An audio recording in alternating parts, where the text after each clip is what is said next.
Hi, thanks for joining us on the WAN Manager podcast. I'm your host, Bryan. And if you have not heard the show before, we are always focused on some aspect of corporate wide area networking.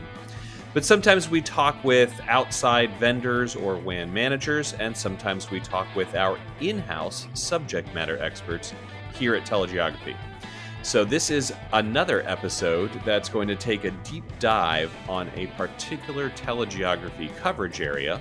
In this case, specifically our cloud and WAN infrastructure research, which covers the physical geography and product infrastructure for both cloud providers and multinational corporate network providers, and tries to help vendors and buyers understand why the geographic data around the physical locations of cloud providers and network providers is so important to fully understanding the WAN. So to help us do that, I have invited my colleague Patrick Christian, who's a principal analyst at TeleGeography and heads up that project.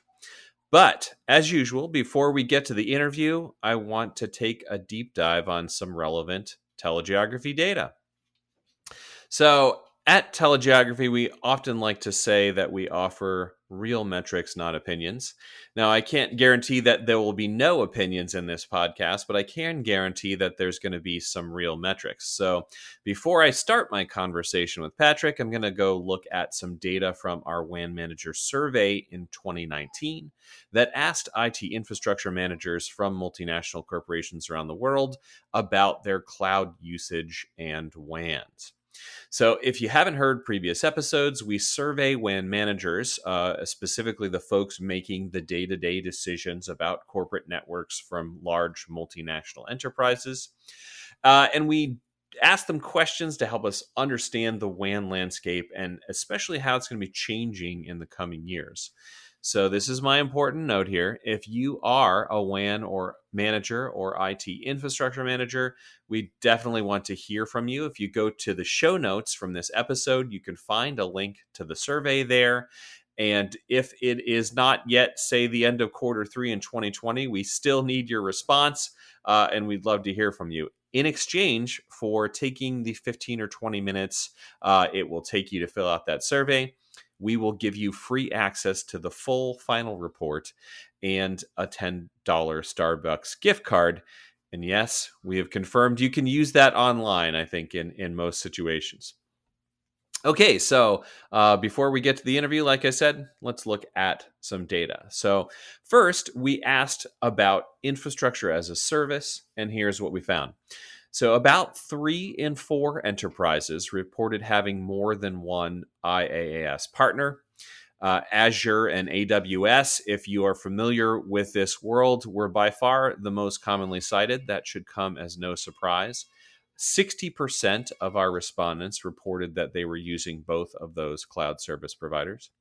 We also asked about data center location and strategy and found that about 85% of respondents, so overwhelming majority, had more than 2 data centers, and nearly half were somewhere between 3 and 6. We had some outliers with a lot more than that, but the large bulk of respondents fell in the sort of 2 to 6 data center range.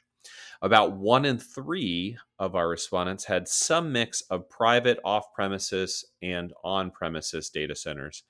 And about 1 in 4 had a mix of on-premises with neutral facilities or private cloud. So very few, only 1 in 10, still had all of their data centers fully on-premises. So clearly the migration has happened to getting out of having your data centers on a corporate owned site. So finally, we talked about how they connect to their cloud providers, and a solid majority here, about 70%, had some kind of direct connect, either from a network service provider or a cloud service provider. They could choose multiple options, as most enterprises that we talked to did have multiple connections to their cloud providers. A majority also 60% had some kind of IPsec connections in some cases. And only 15% were using a cloud exchange. I'm going to ask Patrick about that and see maybe why those numbers are so low. So that's it for the data. And now I'd like to get to the interview and welcome Patrick.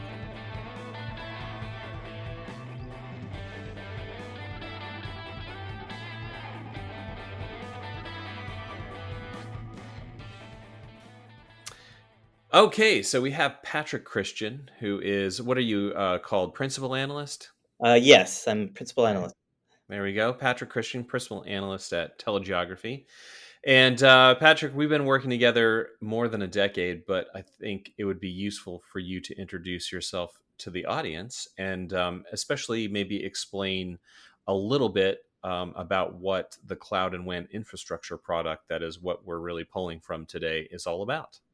Great. Okay. Well, yes, I'm Patrick, and let's see. I have been at TG for a decade or maybe two. I guess I have a I've been there for more than a decade, so you've been year. there for two, I think. Yeah. Yeah, yeah, yeah. Nobody's counting though, but I guess I Yeah. like it. I work on the wholesale and infrastructure analysis side of TG, where I head up the cloud and WAN infrastructure research service. And recently, or in the last few years, my region of focus has been Africa, or more geared towards Africa. So I may throw in a story or two about Africa as we go along today because I I find it. knew that would be coming. There's never a conversation without Patrick, without Africa working its way in. But yeah, Yes, interesting market. Love it. Love it. yes, And okay, as for CWI or cloud and WAN infrastructure, it's the product formerly known as the Global Enterprise Networks. So, but you've considerably changed it since that, right? So, right, right. Over the past, of course, 4 or 5 years, we've seen the shift to a more of a cloud focus, mirroring what we're seeing with the enterprises and with the network service providers shifting their focus. So we've been tracking that. And as the name of the service indicates, cloud connectivity and WAN services are what we're looking at. And specifically, we track the cloud service providers, the network service providers, and data center providers following where these cloud providers build out their data centers, on ramps, and network in general. So we can focus on their network side, their network services. Not necessarily, we're not looking at the SaaS, we're looking more infrastructure as a service and all things network related to cloud providers, or most things network for cloud providers. But we're also looking at the cloud providers themselves, or I'm sorry, the colo providers, who and where they're located and their cloud connectivity services, and how they help you connect to cloud and to other network service providers. And finally, we also focus on the network service providers and how they connect as well, help you connect to cloud and the data centers and the WAN services that they offer to kind of connect all of these things together. right. So, as they say often, a whole ecosystem, not just one part of it, right? Correcto, the whole ecosystem. Indeed. Do we get extra credit for sort of industry speak like that? Sure, 1 point for you. All right. So, Patrick, I wanted to start with one part of that ecosystem that you mentioned, the data centers, and in the introductory section, I was talking about some data we have from the WAN Manager survey. I brought up data center migration, which is maybe starting at a kind of basic level, but I had looked at how only 1 in 10 enterprises still has all of their data centers on premises, and most have some mix of on and off premises, whether it's private, neutral, private cloud, whatever kind of off premises situation. So I was wondering if you could talk about the reasons enterprises have moved away from on premises data centers and kind of what options they have once they decide to make a move away from that. Yeah, okay. Well, beyond the economics of migrating off-prem, the simplifying of operations and operating expenses, et cetera, scalability, et cetera, I think the connectivity aspect of carrier-neutral colo sites is a major factor in the move Mm-hmm. off-prem. Right. You're at best going to have a couple of providers maybe who have pulled wires to your corporate building, but every provider in the region has pulled wires to a neutral facility, right? So Exactly, especially the carrier neutral colo sites. All of a sudden, you're connected to, like we were saying before, a vast ecosystem of yes. providers. And let's see, building out these POPs there in these locations, like I was saying, gives more access to these ecosystems, both on the network side, of course, and on the cloud side. And on the network side, if it's carrier neutral, access to these multiple network service providers helps break, or is helping to break, the historic cycle of single vendors and access to, single, or now more access to single cloud service providers. Hmm. And it kind of opens the doors to multiple vendors and much easier access. And I think very often, although we're focusing on the economic side, it's really the connectivity that is a very important aspect of this. Yeah, that's interesting. I often am focused more on the economic side since I have my roots in pricing analysis and benchmarks, but that makes a lot of sense. So that's why it's so good to do this and bring the infrastructure side of telegeography in as well. Right. So, speaking of infrastructure, then, if we're looking at infrastructure as a service, in our opening data section, I talked about IaaS providers, and of course, most of our enterprise respondents are using Azure and AWS, usually both. But quite a few other providers mixed in there in much smaller amounts. So one of the things that you track in CWI that I wanted to talk about is where physically these types of providers are located. So I thought maybe you could just talk about what is the global geographic distribution of cloud slash infrastructure as a service providers, and why should enterprise WAN IT infrastructure managers care about that? Right. Okay. Well, the easy answer first to the second part, I think, of your question is the easy answer to why geography matters is when we're talking about latency and the service or app cloud service performance, etc. Hmm. Geography, of course, is very important for your network design. You need your services close to your customers, your suppliers, your users. So, of course, you want these services running a cloud data center the closest to whoever is using that service. So, But uh, wait, I thought everything moved at the speed of light anyway, right? So yeah, if you're ever talking to a layperson, that always, but it all moves at the speed of light. What difference does it make? right. But how far is that light going? So yes, and if you look at the important factor about all these cloud data centers, of course, is that if it's not a big problem if your company and customers, et cetera, are located in the U.S., Western Europe, or major Hmm. markets in East Hmm. Asia, Singapore, Japan, China, Korea, Australia, et cetera. If you're located there, great. Then you don't have a problem with distance at all, with latency. Everything is there. You have very close access. But when you have sites that are further afield, Hmm. um, for example, in Latin America, Africa. Middle East, and my fave, Africa, Yeah. yes, especially Africa, I have to say, then latency and distance becomes an issue. Okay. Right.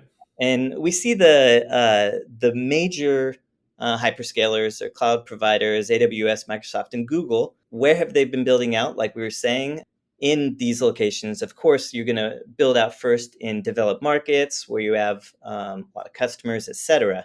So tracking the geography. When the first cloud data centers came online in mid 2000s, 2006, like AWS, of course, they Hmm. showed up first in US, Western Europe, and then, for example, like Singapore. Okay. And now, 14, 15 years later, where are most of these data centers? Still in the same location. Which Yes. only, yeah, it's I like that setup, though. yeah, yeah. It's and where it isn't very diverse in the sense they're all going to the same markets. The only maybe outlier is somebody like Alibaba, who of Right. course they're focused on Asia, China. They've built out, of course, more in Asia, so they have a more dense network, but still focused on the China, of course, where their main market is, but looking at like Singapore, Korea, etc., not building out to until more recently like Indonesia, Right. Philippines, etc. I mean, even major markets. So going back to before I headed up our sort of enterprise focused research, I was our Latin American analyst. And it was very much the case then, and it would be confusing to people. But if you're sitting in your office in Sao Paulo and you sent an email to somebody on the other side of Sao Paulo, it would probably go through Miami, right? So Yes, that is yeah. not the case anymore so much. But back, 8 or so years ago, it was almost certainly doing that. But surprisingly, it may still do that in some cases. Yes, and yeah, sure. It is moving, and this is the same in Africa. In Latin America, of course, a lot of transit, a lot of traffic routes through Miami, Hmm. specifically the U.S. But there have been actually cloud data centers, first with AWS and then Microsoft, building out in Sao Paulo, of course. That's the first place, but and now Google Except and for Google, who went to Chile for some reason first, right? well, yeah, that wasn't one of their cloud data centers, but it was one of their data Right. centers. But they're in Sao Paulo too. But since they first started showing up in around 2010, 2011, it's only been Brazil, and it's only been recently where cloud data centers. Well, they're not online yet, but we're seeing in Chile, and then possibly we'll see Argentina and Colombia in the upcoming years. But so still another 10 years where, yes, they were in Latin America, but really just out of Sao Paulo. And Right. we see the same thing in Africa as well. In general, in terms of traffic and routing of traffic, etc., we see Africa is probably a couple of years behind air quotes Hmm. behind Latin America in terms of they route most of their traffic and most content has historically been in Europe. So you see a lot of traffic, going back up to Europe before it comes down to Africa. But in the last, well, about a year and a half ago, Microsoft opened its first couple of cloud data centers in South Africa, and then AWS recently launched as well. So once we see those two, we'll probably see more of the cloud providers opening up Following operations. them. Yeah, and But the upshot is that if you're using a latency sensitive application and you're not sitting in a few spots in East Asia, Western Europe, North America, you would basically have more trouble using that app until you have a sort of migration toward a data center in that region. That's the main issue. correct. Non-static content, of course, you're going to have CDNs help, Right. but Right. um, you'll have latency, and it's basically from halfway down Africa, say to Nigeria level, you have 150 milliseconds easy up to Europe. So you imagine if you're in South Africa, it's a little bit longer, distance is longer, or there's more distance. So in general, all over Africa, before South Africa had their data centers, yeah, you're looking at 200 Mhm. milliseconds of latency anywhere. But now, and this is where I get a little bit confused on this, maybe even still. But it also affects the economics, right? Because if I'm purchasing DIA from an enterprise services provider, and my traffic profile is constantly tromboning between Johannesburg and Marseille, or Rio and Miami, then my cost per bit is going to go up because my provider has to transit more traffic than if I was able to just hit my cloud provider locally, right? Right, exactly. And I think, of course, in general, this is why you haven't seen a lot of the OTTs or the content providers or cloud providers move quickly into some of these areas like the Middle East, Africa, et cetera, Hmm. because Hmm. pricing is still very high Right. on the Right. OTT Yeah. And side they. as well as on the right. So, but we're seeing prices as the world is more interconnected. You have more sub cables going in, et cetera. Prices are starting to drop, and we've seen significant drops. And another side of this too is the more when the content providers start building out their own some cables, or when they are present, just the fact that they're there will start to lower local pricing for example, transit, et cetera. Right, right. So even if it's not your cloud provider, so for example, Google was a pretty infrequently cited infrastructure as a service provider, but if Google builds a giant cable, that ultimately has the effect of lowering the cost per bit for Azure and AWS anyway, right? So, Correct. And the ISPs and, the mhm. whole ecosystem. Right. Yes, indeed. All right. So I want to focus in on some specific terms of art, because this is another area where sometimes I want to make sure that I know what I'm talking about when it comes up. But in CWI and in the cloud world, there's these geographic terms like regions, zones, on ramps. Can you take us through those key terms of art and maybe exactly what they actually mean? Sure. Yeah, the most common terms we hear are the regions, zones or availability zones, and on ramps. Regions are generally territories, and generally, actually, they're metro areas, but they're called regions Hmm. Hmm. that are made up of one or multiple zones. And zones, really, you can think of as just a individual cloud data center, although maybe it's multiple Ah. Okay. or, for example, on the same campus, etc. But a Like zone, Ashburn would be a zone, basically. yeah, or you could have multiple Or zones would in that be a region? Yeah, sorry. See, that's why it's confusing, right? So, right. yeah, It's a little bit overlapping, definitely. yeah. And yeah, the availability zones, like I was saying, are typically consist of one or maybe a couple data centers, usually on a Hmm. campus. And then these are the data centers that are usually built off on their own, where for all the cloud services, etc. And then the on ramps are actually the points of interconnection between the enterprises and the cloud service providers. So where they have their edge Gotcha. routers, and you have your edge routers, and you connect. And then this, we also look at the POPs and CDN POPs as well, which is kind of another extension of the cloud service provider networks. Got it. Okay, that makes sense. And that's what folks will see in sort of different layers of our maps of this stuff. So it's Correct. useful to know what you're looking at. So specifically about on ramps, then we also in our WAN manager survey asked about the ways that enterprise respondents were connecting to the cloud. So I cited some data in the start about those different connection methods.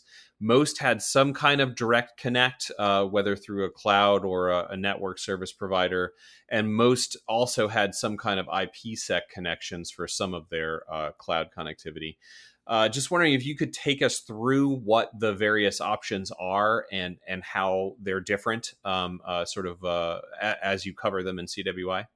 Sure. And actually, I'll kind of make reference to the WAN manager survey as well, because it's interesting to look at this because Please do, always. the, Yes. the WAN manager survey for me is interesting because you're taking it from the point of view of the WAN managers.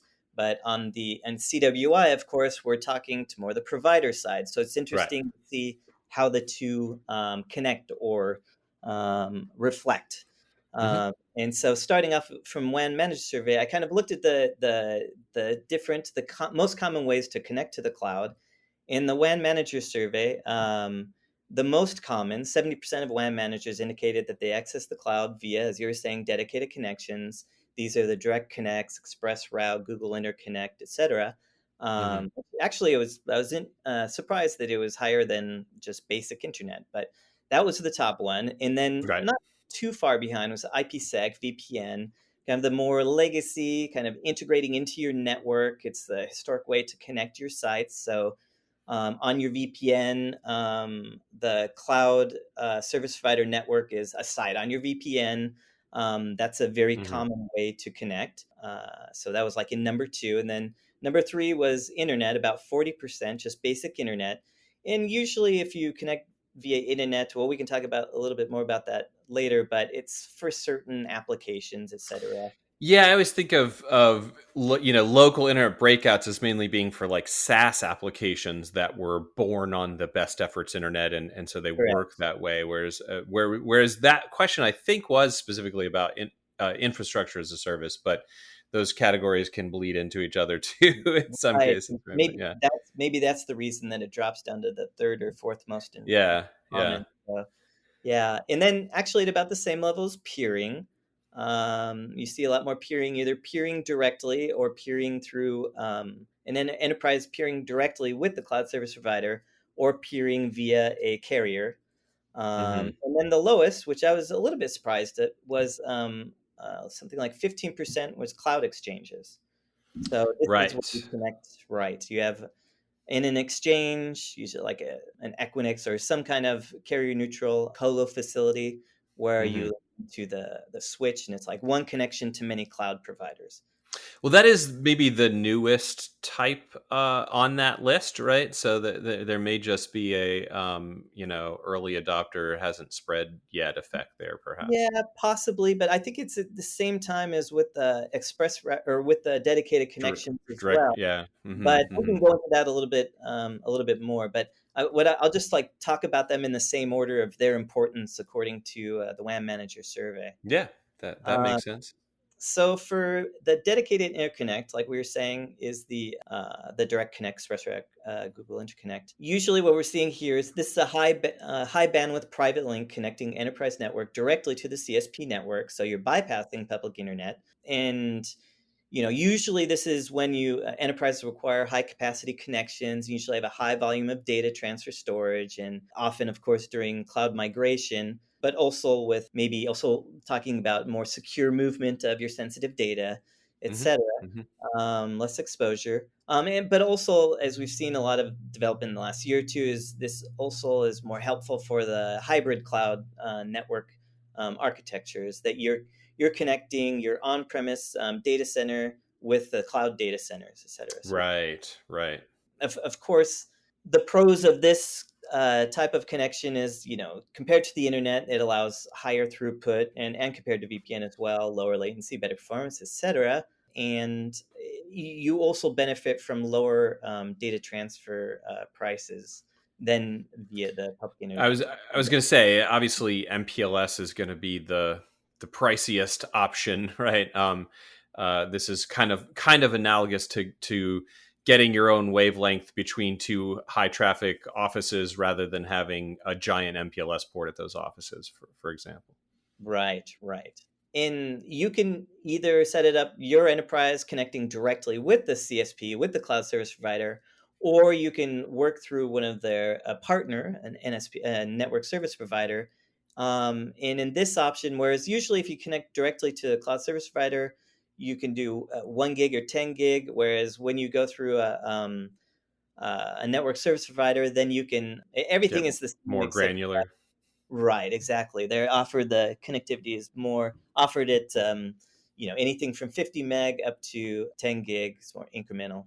So you can right size your connectivity, right? So Exacto. Right, right. yeah. And then the VPN connection, we kind of already talked about this briefly, is IPsec VP tunnel connecting your enterprise to the CSP network across the internet.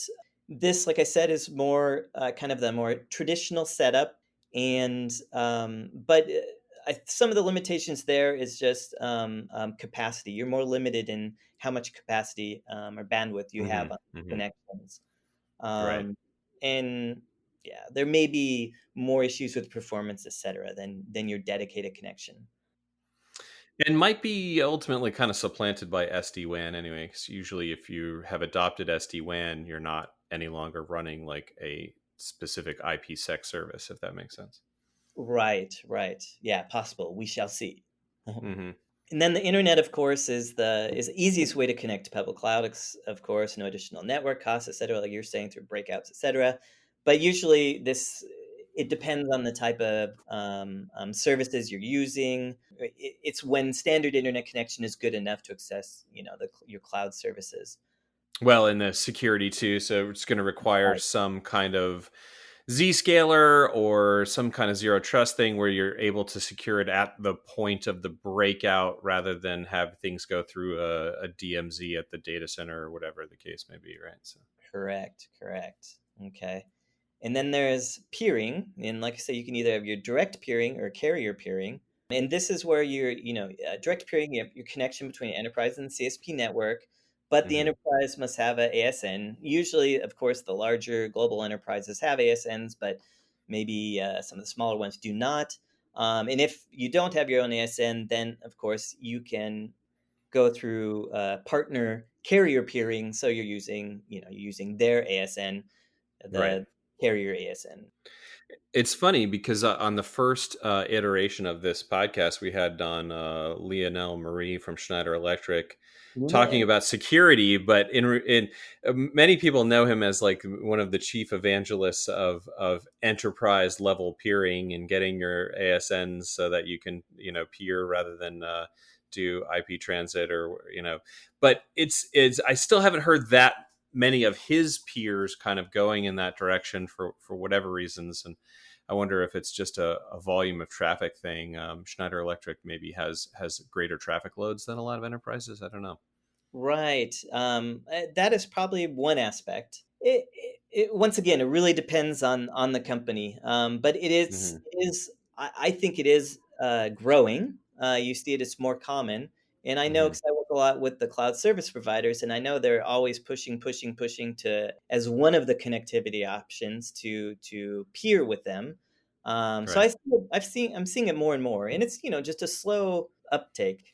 But it Hmm. is happening, and it's an option too, because many of the it's just one of many options because many of these companies will peer, but they'll also have direct connects as well. Oh yeah. Yeah, so I should be clear in the WAN manager survey and the percentages that I mentioned in the top and that you mentioned in this conversation, this was a select all that apply, right? So it's not going to total 100. Most respondents were using a couple few of these methods. Right, exactly, and that's what we're seeing. So, I guess the great part about peering is, there's no setup or maintenance costs, and you do in many cases, most cases, you have discounted egress data transfer rates compared to the internet. But I guess the one major con, I guess, is unlike the dedicated interconnect, something like that, is the connection. The way the connections are set up, it's more bilateral and there's more routing management involved, which can become Mm. burdensome and complicated. It depends on Hmm. the type of connection, and once again, the type of services you're using, et cetera, et cetera, et cetera. It And always depends. That's as an analyst, that's always the right answer, right? So, yeah. And then last cloud is Cloud Exchange. mm, And with some of the companies that we've been working with that are kind of redesigning or designing their networks to be more cloud friendly, you hear a lot more questions about Cloud Exchange. It's always been there, and I mean, basically it's Internet Exchange, but instead of connecting to ISPs, you're connecting to cloud service providers. So it's hmm. the same thing. But I see like on the Internet Exchange side, and I think this applies to the cloud side, is it's more of kind of the introductory way of connecting Mm, cloud providers. Even though you can go up to usually 10 gig increments, from 50 meg up to 10 gig, hmm. you usually see enterprises starting off at lower levels. And when you start getting significant traffic to, for example, one particular cloud service provider like Microsoft or AWS, Hmm. then what you'll do is you'll do a private link, like a dedicated connection, and pull it off of the cloud exchange. So I see these connections as more kind of the lower range in terms of traffic. Gotcha. Okay, I think I had that wrong then entirely, but that makes sense. Yeah. Yeah, and you kind of graduate to a private connection Hmm. as your traffic grows. You want to pull it off of the switch. But so yeah, you'll see Cloud Exchange traffic, et cetera, change over time because it may be going up, especially if you see, once again, let's go to Africa. You see on those exchanges, internet exchanges or cloud exchanges, once you get all the content providers on, it looks like traffic is growing like crazy. But then Right. if they start setting up the private connections, the traffic comes off the exchange, so traffic drops again. So yeah, that you can't judge on the traffic, how good the exchange is working, because when it's working very good, then you pull it off the exchange and you do a direct connect. So Right. Got it. Okay. That makes sense. And it is a dizzying array of things to keep track of. Thanks for listening to today's episode. If you like the conversations that we're having on this podcast, I think you might be interested in a webinar that we're doing with our friends at Calero MDSL next month. So please join us on August 5th for a discussion about transforming your network with SD-WAN, and specifically what that means for telecom expense management. So I will be there, and so will experts from the Calero MDSL team. And we're going to dig into how networks are evolving, particularly with cost savings in mind. So I have no doubt that we'll talk about what is motivating people to switch to SD-WAN, what lessons they're learning, and some of the potential pitfalls for WAN managers to avoid. So I know we're going to get a little technical. We're going to talk about reportings on cost savings. We're going to get into the weeds. I like the sound of that, so if you do too, please join us. We put a registration link in today's show notes, and we'll also be writing about this one on the TeleGeography blog, so hopefully it should be super easy to find the sign up for this event and do so. So if you can't make it on August 5th, no worries, sign up anyway. We'll make sure that we get you access to the recording and send you any related content that might be of interest. So I hope to see everybody there.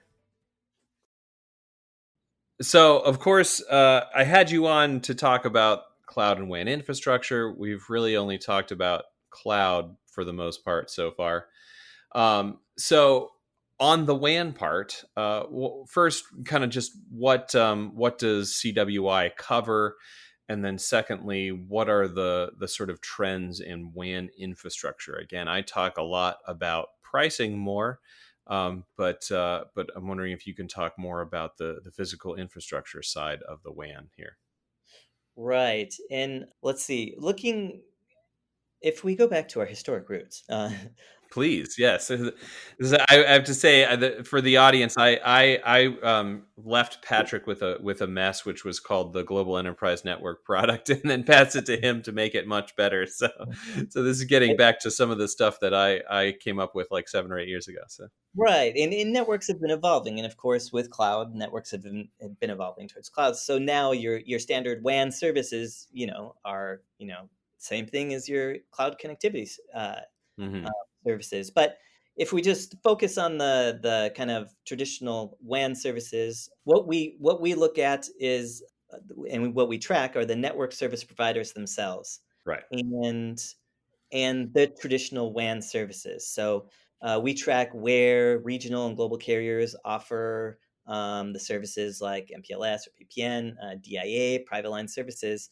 But really, what we're looking at is offering these WAN services to connect now more often. Instead of just sites, we're looking at connecting POPs. Okay, Right. so when we look at the traditional WAN services, now we're really looking at how the POPs are connected and what services are being run over these POPs. Okay.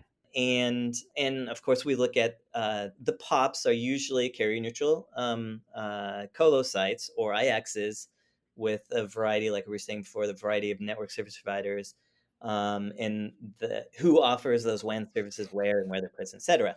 But for trends, we see, of course, on the carrier side, the same thing that you're seeing in your WAN manager survey, or what the WAN managers are talking about, that the MPLS, the VPN services are still the most ubiquitous, no matter what we say with SD-WAN, Hmm. etc.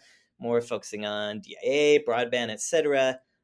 Still, there is MPLS services are still offered pretty much everywhere. And I think in your survey, the WAN manager survey, only 5% of enterprises had no sites with MPLS. Okay.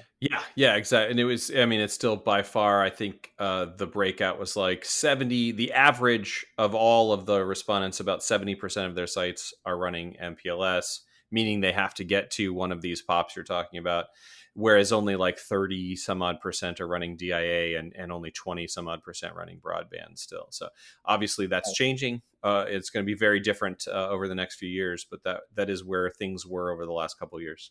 Right, and that's exactly what we see. And of course, when we're talking about CWI, we're talking about from the network service provider perspective. So these are the services being offered to the enterprise, the WAN managers, et cetera. So it Yeah, makes there's recursive relationship there, right? So they have MPLS available as a service in more places, and enterprises use that as a service in more places. So, on both ends of that, they're changing, right? So correct.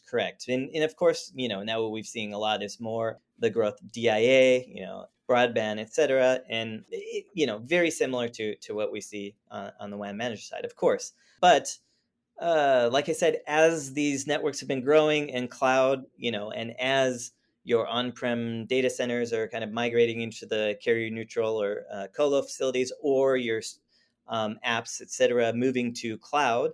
The big shift, of course, that we're seeing is that these carriers who have traditionally focused on WAN service, MPLS, etc., are repositioning themselves as cloud connectors. Okay, and Right. now we see Right. that, and this is how they market themselves as, we will connect you to the cloud. Mm-hmm. So, Mm-hmm. so what we do is, and what we're looking at is, in what the network service providers doing, are focusing on the service and deployments to facilitate this connecting to enterprise cloud. Of course, they want to make themselves, or continue to make themselves, the vital link between the enterprise and cloud service providers.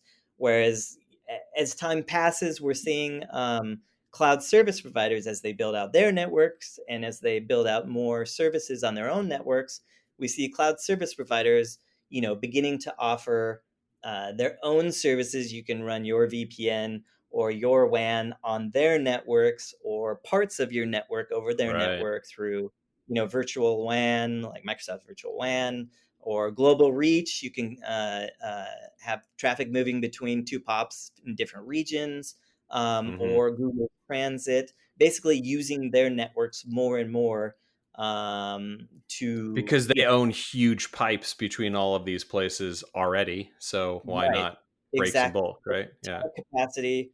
It offers, they can charge you for it, and guarantee the service, SLAs, etc. It's this is what we're seeing on the cloud side, and the network service providers, of course, are trying to remain as a vital link. And at the regional and at the local level, of course, those network service providers are always going to be important. But the interesting shift that we're seeing, of Right. course, is more and more of the traditional carrier services, especially long haul, are Mm-hmm. being taken up by the cloud service providers. Right. So there's always going to be a bottleneck in terms of who has actually pulled wires or lit service to your premises. Premise, right? There's an increasing level of competition for the middle mile and the long haul, The basically. long haul aspect. Yeah, correct. Hmm. Exactly. Exactly. Got it.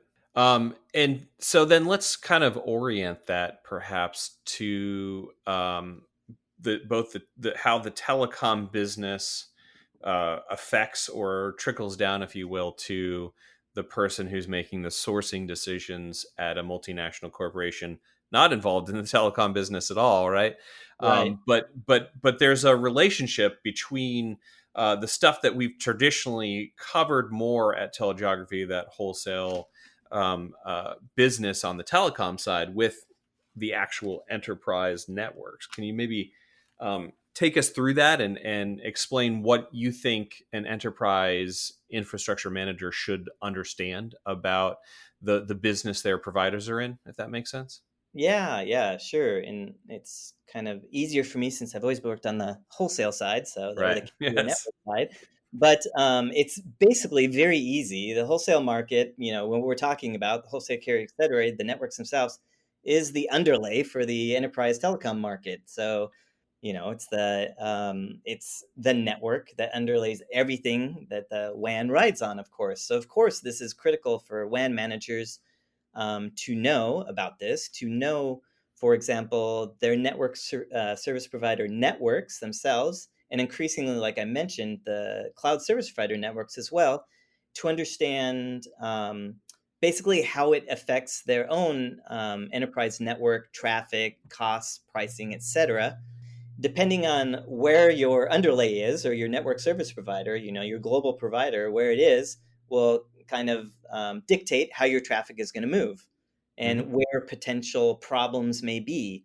So, and it's in one example of this, is of how this can affect your network, is in, it's not so uncommon, even though it is becoming less common, for a company to rely on a single global WAN provider. And if we use the region, my fave, Africa, we see this, but it doesn't only happen in Africa. It happens everywhere, where you have a single global WAN provider. Maybe you have one or two regional ones, but you're using Hmm. one for your global side, and that provider may only have capacity on, say, for example, a single sub cable. Okay. Right. Right. We know that that's how all, capacity or traffic and content is moved around on the internet or on the pipes around the world is through subcables. And Indeed. if you have your capacity on a single subcable and that cable goes down, your network Your will feel it. SOL. Yeah, Yes. Yeah. yeah. Yeah. And places like Africa and places like parts of South America or Latin America, especially on the west side, you don't have a great number of cables. Like Hmm. in West Africa, especially, well, the northern part you have five cables, but when you get down the southern part, you only have three that make it all the way down on that Right.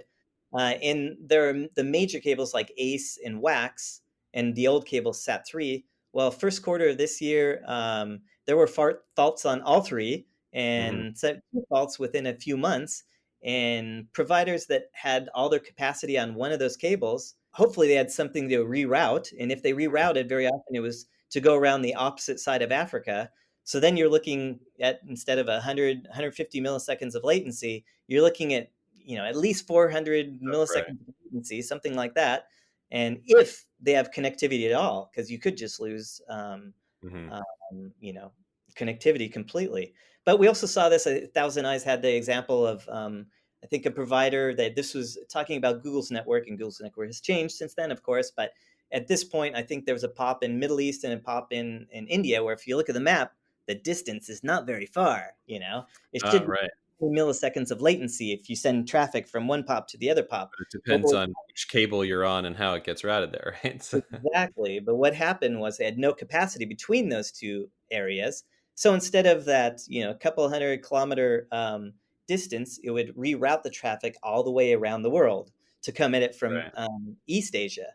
In this, so then your latencies go from 20 to 50 milliseconds to 400 milliseconds. Hmm. So these are, and we're seeing more and more WAN managers sensitized to this, and when they're redesigning or making their networks more cloud friendly, more and more interest in looking closely at your provider's network, the underlay itself, to see potential problems and try to build in redundancy, et cetera, by using multiple providers, et cetera. Hmm. You just want to make sure that to use the airline analogy, you don't have like a provider who's like going to make every flight that you get on go through Atlanta, right? Something like Right, that. right, Yeah. exactly. Interesting. All right. So, I think you've kind of just touched on this, but I just wanted to see if you wanted to wrap up with coming from the perspective of a WAN manager, which is sort of this podcast is aimed at WAN managers and the folks who sell them stuff. What are just the key takeaways that you think they should get out of CWI? And if I could frame it this way, I know that you've done some consulting projects lately where we have customers. Usually, our enterprise customers are interested in benchmarking, looking at their pricing, but lately they've also been interested in kind of figuring out network topology based on these data. Could you maybe take us through? Without obviously naming any names or specific networks, but the kinds of things that those enterprise WAN managers have done with your data from CWI to rethink the way that they construct their WAN. Right. Yeah, sure. And this is kind of taking from what we were just talking about. Is it's Mhm. very important, of course, to keep an eye on the networks of your providers, cloud providers, network service providers, et cetera, locations, latency, the connectivity providers. All these are very important factors. And what we've been seeing with some of these more and more consulting projects, especially very lately, is that in redesigning their networks, what they need to see is by POP, who is connected to the POP, and at different levels, like your connectivity providers, so all your NSPs, Mhm. what cloud providers are at each POP, and what, for example, services are offered at these POPs. And Mhm. you're looking at WAN services too, which providers connect to these POPs and how they connect to those POPs. Right. So they want all this information, and this is basically what we do. This is like the perfect consulting gig for this type of research service. Is we know everybody, and this is what we track: who's there and what services they offer. So, you And see, down to maybe like if I have a big market, like I'm in Northern Virginia, so look at Ashburn. Well, there's a lot of data centers to choose from in Ashburn. You would still want to choose wisely in terms of which NSPs and CSPs, if you will, were in each of those facilities, like that level right. of detail. Yes, because what we're doing is we're tracking down to the building level. So, Hmm. what we track and what the information we get from network service providers, cloud providers, et cetera, is down to the building level where they are located and where their edge routers are. Okay. Hmm. Hmm. So, and this is helpful when you're building out, your new POPs, or maybe you want to move to a POP that's better connected, or where you have, a bigger ecosystems. Or, for example, if you're already working with certain partners, you want to find out where they are located to give you a range of locations that you can build out as pops. So Hmm. we're seeing a lot of that, and we're also seeing a lot of this more these larger ecosystems, or more people connected, more providers connected to specific colo centers. You see more redundancy, et cetera. And you see this is where everybody's moving. So you're moving from what you currently are to something like this, and we're seeing, like I said, down to the building level, who we can connect to. And also the important thing is on the cloud side, what type of connectivity you can have to these cloud service providers. And some of them are some of these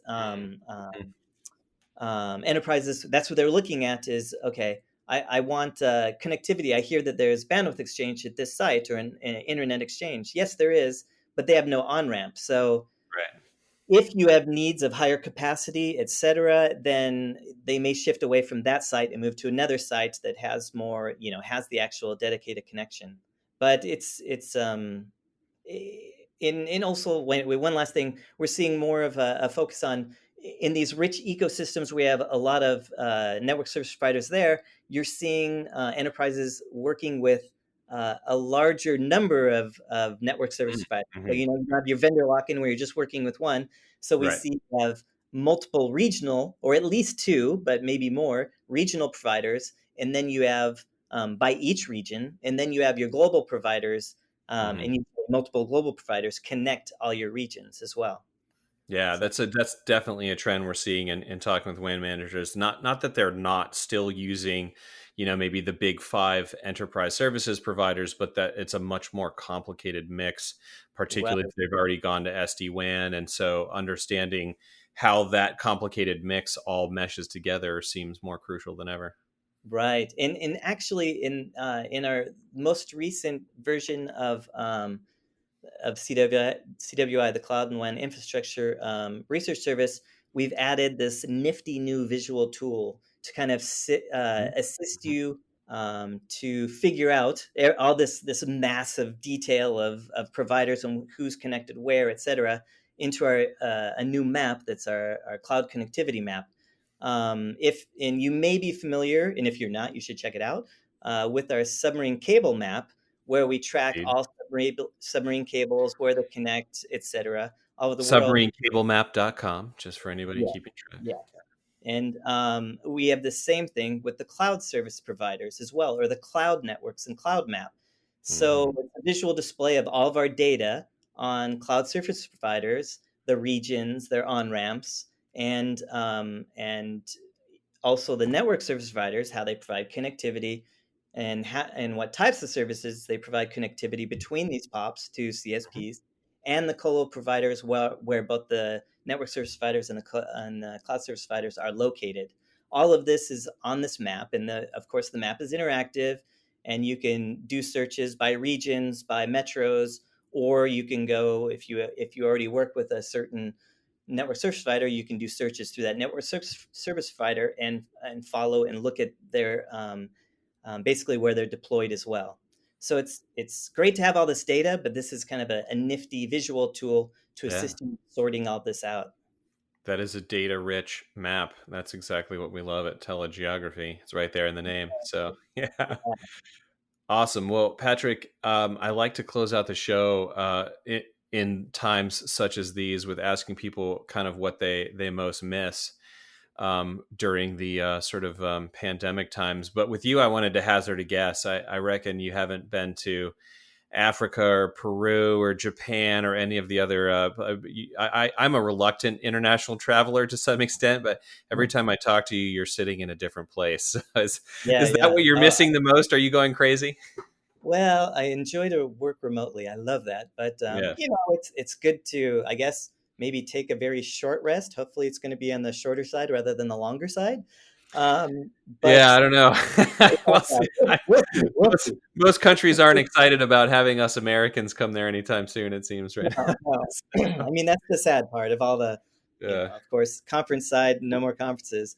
But a strange kind of aside to this is I do most of my calls, to Africa. So all my contacts in Africa, I've been doing nonstop Google Meets, Zoom, et cetera, et cetera.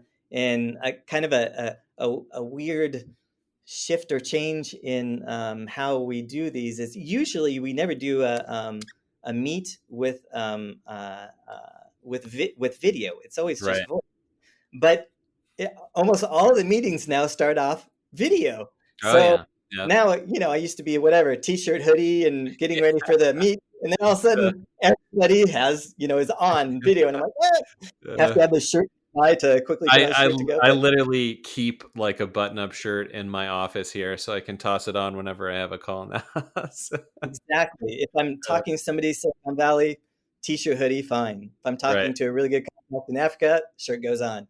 So, but and we're seeing, of course, we have a lot more meetings like this, a lot of calls like that, much more interactive that way. So we'll see what happens. I love that aspect of it. I think some of these changes will become permanent changes in our cultures. So we'll see. Yeah, we'll see. We'll see. Awesome. Well, Patrick, this was super fun. Thank you so much for taking time out of your busy schedule there. All right. Well, thanks for having me. I love talking about this. Yeah. Cheers. Thanks very much for listening. The WAN Manager podcast is brought to you by TeleGeography, a division of Primetrica Incorporated, and is edited and produced by Jane Miller. I wrote the theme song you're listening to right now, and we get administrative canine support from my dog Honeybun, who you might hear chiming in from time to time when the mood strikes her. If you want to learn more about our data, head over to telegeography.com, where you can find our blog that covers many of the topics we hit here, and you can sign up for our WAN Manager newsletter. Until next time, have a great day.